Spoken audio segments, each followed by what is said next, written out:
নমস্কার বন্ধুরা, আবার একটা নতুন ভ্রমণ এপিসোডে আপনাদের সবাইকে স্বাগত জানাই।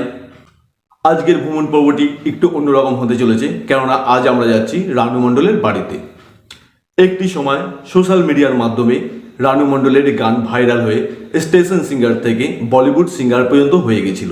কিন্তু পরবর্তী সময়ে রানু মণ্ডলেরই কিছু কথাবার্তার কারণে এবং সোশ্যাল মিডিয়ার কিছু অপপ্রচার কারণে রানু মণ্ডলকে সেই আবার স্টেশনের জায়গায় এনে পৌঁছে দিয়েছে।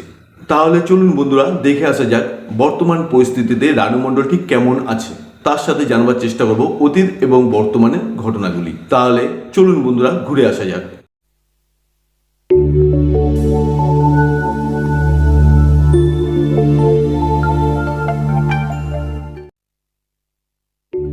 আপনারা যদি কেউ রানু মণ্ডলের বাড়ি আসতে চান, সেক্ষেত্রে কলকাতার দিক দিয়ে চলে আসুন। 34 নম্বর জাতীয় সড়ক ধরে রানাঘাট রেলগেটের ঠিক আগে অবস্থিত বেগোপাড়া ক্যাথলিক চার্চ।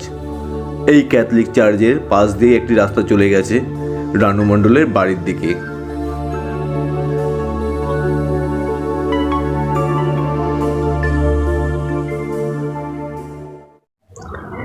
তো বন্ধুরা, এই মুহূর্তে আমরা যে জায়গাটা চলে আসলাম ঠিক আছে রানুদির বাড়ির একদম সম্মুখেই। তো সবার প্রথমেই চলুন দেখে নিই রানুদির বাড়ির সম্মুখ ভাগটা ঠিক কেমন দেখতে এবং তার আশেপাশের পরিবেশটাই বা কেমন। তো আসুন।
এবার তাহলে চলুন বন্ধুরা, রানু মণ্ডলের সাথে কিছুক্ষণ আলাপ আলোচনা করে নেই।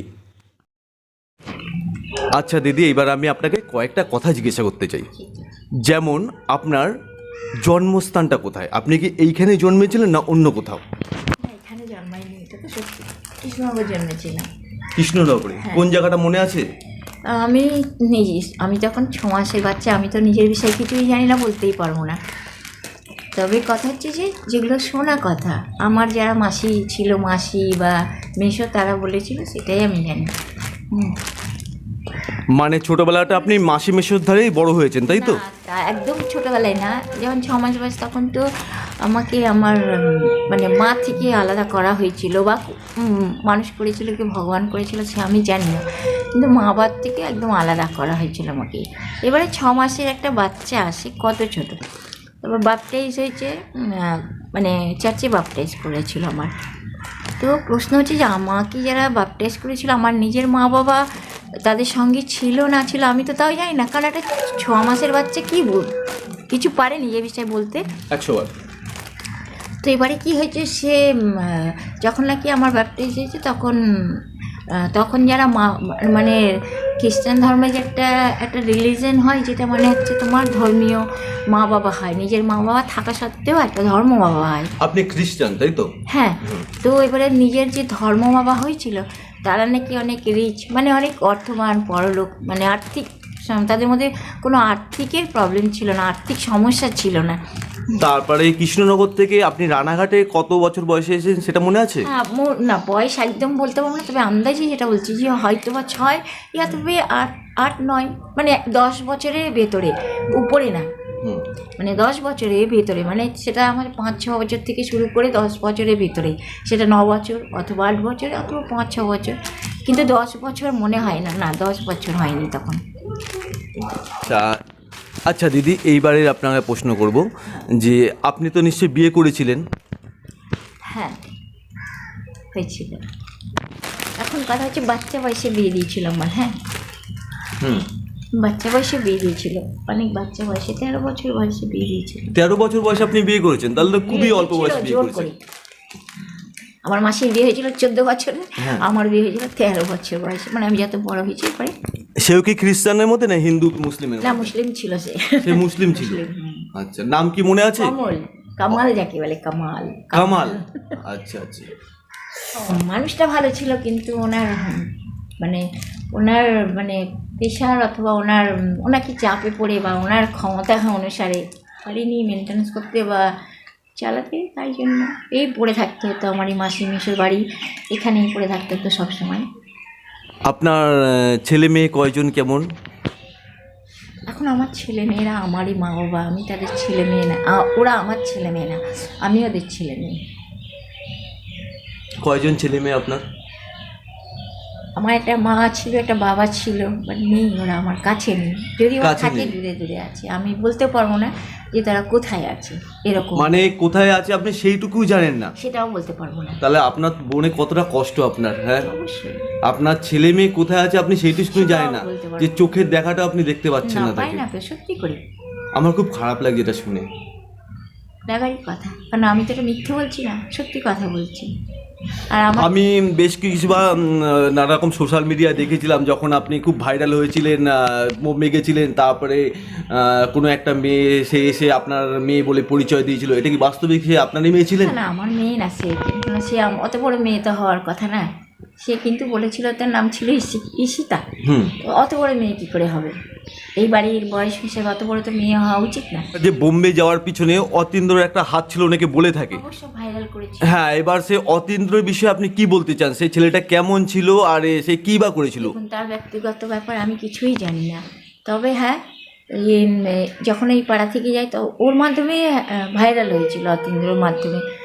আর ভাইরাল করার পরে যখন প্রথমে আমাদেরকে 2019-এ বোম্বেতে নিয়ে যায়, এখানকার স্থানীয় ছেলে যার নাম তপন, সে, তারপরে অতীন্দ্র, আমি। কিন্তু কথা হচ্ছে যখন গেছি তো ফার্স্টে বোম্বে, তারপরে হচ্ছে কোনো একটা কোনো একটা হোটেল, এই হোটেলে আমি নাম জানি না, মনে নেই, এখন তো মনে নেই। তো সেই হোটেলে শিফট হয় মানে এয়ারপোর্ট থেকে হোটেলে শিফট করে। এবারে হোটেল থেকে তারপরে উনি হিমেশজি কী করে, ওনার যেখানে উনি একটা প্রোগ্রাম সেট করেছিল সেই ফাংশন করার জন্য, গান গাওয়ার জন্য। তারপরে যখন উনি আমাকে ডাকে, আমার নাম তার আগে উনি দেখাচ্ছিল মেকআপ করছিল হিমেশজি। তারপরে উনি আমাকে, আমি ওনার সঙ্গে কথা বলতে চাচ্ছিলাম না, কারণ কি আমার জায়গাটা খুব অচেনা। ওই যে গোড়েগাঁও বলে না, তো গোড়েগাঁও একটা ফিল্ম সিটির জায়গা, গোড়েগাঁও সেখানে আর্টিস্ট অনেক বিভিন্ন রকম তাদের শুটিং হয়, সেটা হ্যাঁ। তো সে ফিল্ম সিটি এরিয়া, তো আমি সেটা শুনেছি, কিন্তু আমি কখনো ওইসব জায়গায় জানতাম না। কিন্তু আমি জানতাম যে গোড়েগাঁও, ওখানে বড় বড় যারা ফিল্ম সিটি মানুষ, তারাই কাজ করে, বিভিন্ন ডাইরেক্টর, আর্টিস্ট। সেখানে গিয়ে যখন আমাকে গানটা গাইতে বলে, উনি ভাবে যে সত্যি কি উনি বিশ্বাস করে, তবুও একটা ওনার মধ্যে একটা প্রশ্ন ছিল, কোশ্চেন মার্ক। যখন আমি ওকে গানটা গাইতে বললো, এই সব পিকচারটি যেটা দিয়ে আর কি ভাইরাল হয়েছে, যখন আমি গানটা গিয়েছি তখন উনি কেঁদে ফেলেছে আর কি। হ্যাঁ, কেঁদেছে। আর কাঁদার পরে উনি বলছে, উনি আমার ব্যাপারে ভাবলো যে এই মেয়েটার জীবনে এত কষ্ট গেছে, যে মেয়েটা এইভাবে অত্যাচারিত হয়ে রেলওয়ে স্টেশনে, ঘর থাকতেও বেঘর, খাদ্যহীন, বস্ত্রহীন, আহারহীন, যেটা আমার ছোটোবেলার জীবনীটা, ওইটাই দেখিয়েছে দুবার। আবার হচ্ছে সেই সময় যখন বোম্বে গিয়েছিলেন, ভাইরাল হয়েছিল, একটা গানও গিয়েছিলেন, বেশ কয়েকটা গান গিয়েছিলেন। সেই সময় সোশ্যাল মিডিয়া এরকম আসলো যে আপনাকে নাকি সালমান খান নাকি অনেক রকম হেল্প করেছে। এটা কি বাস্তবে করেছিল কি? আমি আশা করি উনি করেছে, হয়তো বা হেল্প করেছে। এবার কিন্তু আর্থিকভাবে কোনো হেল্প করেছে কি আপনাকে? এইসব ব্যাপারে আমি কিছু জানি না, তথাপি মানুষ এসে, যেমন আপনি আমাকে বলছেন, জিজ্ঞেস করছেন, এইভাবে অনেক মানুষরা আমাকে সেই সব কথা জিজ্ঞেস করে, বলে। এবার আমি ভাবি এইসব মানুষের আমি এদের এই ধরনের প্রশ্নের কি উত্তর দেওয়া যায়? ইয়া তো হ্যাঁ, না তো না। একটা কথা, আপনি যখন হিমেশ রেশমিয়ার একটা সিনেমায় গান গাইলেন, সেই গানের জন্য কি আপনাকে কোনো পেমেন্ট করা হয়েছিল? টাকা পয়সা দিয়েছিল আপনাকে? দিয়েছিল।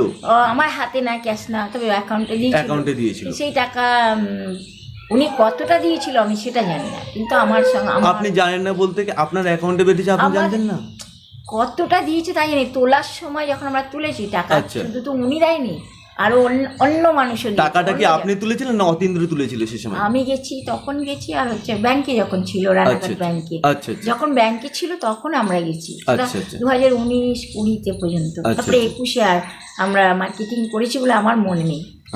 আর কারণ আমরা যেখানে যেতাম, যেমন ধরুন কেরালা, তারপরে বোম্বে বা কোয়েত বা লখনৌ, যে দেশে গেছি সেই দেশের জন্য টাকাটাকে তোলা হতো, জাস্ট সেই মার্কেটিং করা যায় সেই জন্য।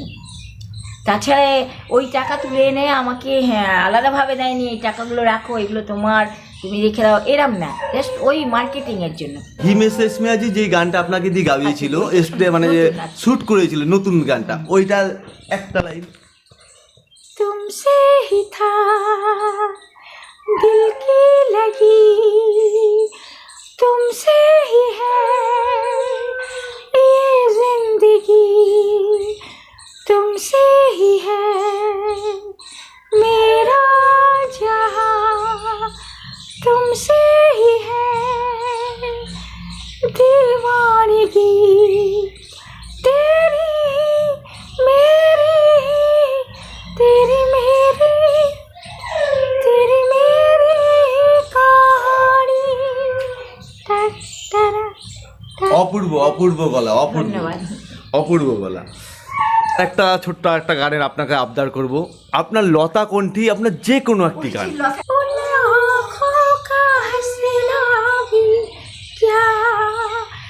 जिन आँखों में पानी ना हो, उन आँखों का हंसना भी क्या, जिन आँखों में पानी ना हो, वो दीवानी दीवानी नहीं, हाँ जिसकी कोई कहानी ना हो,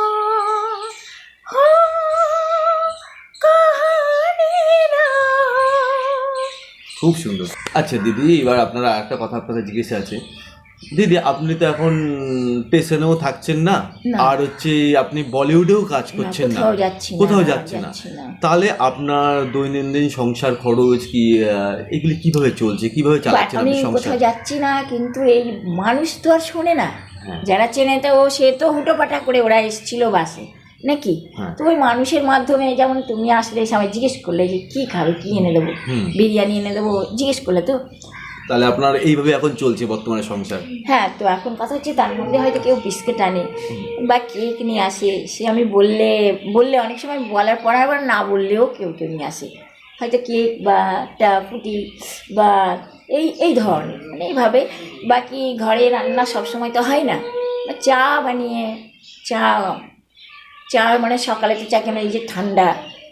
সরকারি সাহায্য কোনো রকম, সরকারি দিক দিয়ে কোনো রকম কোনো সরকারি সাহায্য না। আমাকে যেটা আমাদের গ্রামের ছেলে পাচ্ছে, সে আমাকে প্রতি মাসে 500-600 টাকা করে এনেই তো ওটা ATM থেকে, এখন এ মাসে তাও আসেনি, পাইনি, আচ্ছা এতটাই আমি যতটা জানি অতটাই আমি বলছি, যা আমি সত্যি তাই বলছি। আচ্ছা আচ্ছা, ঠিক আছে। আচ্ছা, বোম্বে থেকে আপনার চলে আসার পরে অতীন্দ্র কি আর কোনো রকম যোগাযোগ করেছে আপনার সাথে? ও এসেছিল, কিন্তু হচ্ছে তোমার 9 মাসে 6 মাসে বা 3 মাস পরে 2 মাস পরে, মানে যে একটা মানে রোজকার ব্যাপার ছিল না বা নেই অতীন্দ্র। মানে আপনি বোম্বে থেকে চলে এসেছেন ঠিকই, কিন্তু আপনি কিন্তু বর্তমানেও একটা সেলিব্রিটি হয়েই রয়েছেন, সবাই আপনাদের আসছে, দেখছে, কথা বলছে, ঠিক না? সেটা কেমন লাগে আপনার? খুব ভালো লাগে কি না? অনেক সময় ভালো লাগে, অনেক সময় অতিষ্ঠ হয়ে বিরক্ত লাগে, তাই না? একের পর এক আসে, ভালো লাগে না। দেখলেন তো, তার আগেই তো দেখলেন পরিস্থিতিটা, তো দেখলেন কিছুক্ষণ আগে, এটা এখনকার কথা, কিছুক্ষণ আগে দেখলেন তো কী ধরনের যখন আমি বললাম যে বিরিয়ানিগুলো ফেলতে হয়েছিল, বুঝেছিলেন পরিস্থিতিটা, পয়েন্টে কথা বলছি। আচ্ছা, দর্শক বন্ধুদের একটু আমার দিদির একটু বাড়িটা একটু দেখাই, দিদির বাড়িটা ঠিক কেমন। এইটা হচ্ছে আমাদের দিদির হচ্ছে বারিন্দা।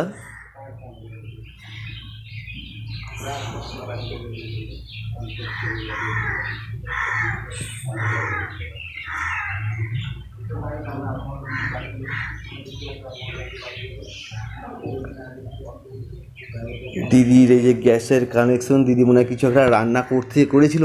দিদি কি এটা সকালে রান্না করেছিলেন নাকি কিছু? না, ওই তোমার যে ওটাই বুধবার অথবা রবিবার ওরকম কোনো দিনে রান্না। আর এই যে দিদির এটা হচ্ছে ঘর। ওই যে স্নান করলাম না, ওই জল হ্যাঁ হ্যাঁ হ্যাঁ হ্যাঁ হ্যাঁ হ্যাঁ। দিদি দিদি করে তাড়াহুড়ো করছি না, কি করবো, ওই সেই জন্য ওইরকম পরিস্থিতি, জল পড়ে গেছে, ভিজে কাপড় ছাড়লে জল পড়ে না। তো দিদির মনে কিছু অ্যাওয়ার্ডও পেয়েছিলেন না দিদি? দেখাচ্ছি দেখুন। আর দিদির ঘরে কিছু অ্যাওয়ার্ড আছে, চলুন সেগুলো একটু দেখে নিই আমরা।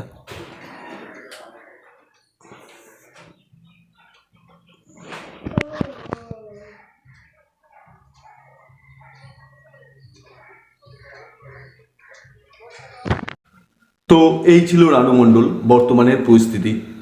যদি আপনারা কেউ রানু মণ্ডলকে সহযোগিতা করতে চান তবে অবশ্যই তার বাড়িতে আসুন, তার সাধ্য চেষ্টা করুন সহযোগিতার। কেননা মানুষ মাত্রই নানা রকম ভুল করে, আমরা সুস্থ মস্তিষ্কের মানুষও অনেক সময় অনেক রকম ভুল করে থাকি। সেক্ষেত্রে রানু মণ্ডলের হয়তো একটু মেন্টাল প্রবলেম আছে, সেক্ষেত্রে ওনাকে সম্পূর্ণভাবে সহযোগিতা করা উচিত আমাদের। কেননা বেশ কিছুদিন ধরে দেখা যাচ্ছে, সোশ্যাল মিডিয়ার মাধ্যমে দেখা যাচ্ছে তাকে বেশ কিছু লোক তাকে নিয়ে জোকার অথবা পাগল বানানোর চেষ্টা করছে। দয়া করে সেটা বন্ধ করুন। তাই না করে আসুন তাকে সাহায্য করি এবং তাকে আবার পুনরায় সেই ভালো জায়গাটায় নিয়ে যাওয়ার চেষ্টা করি আমরা।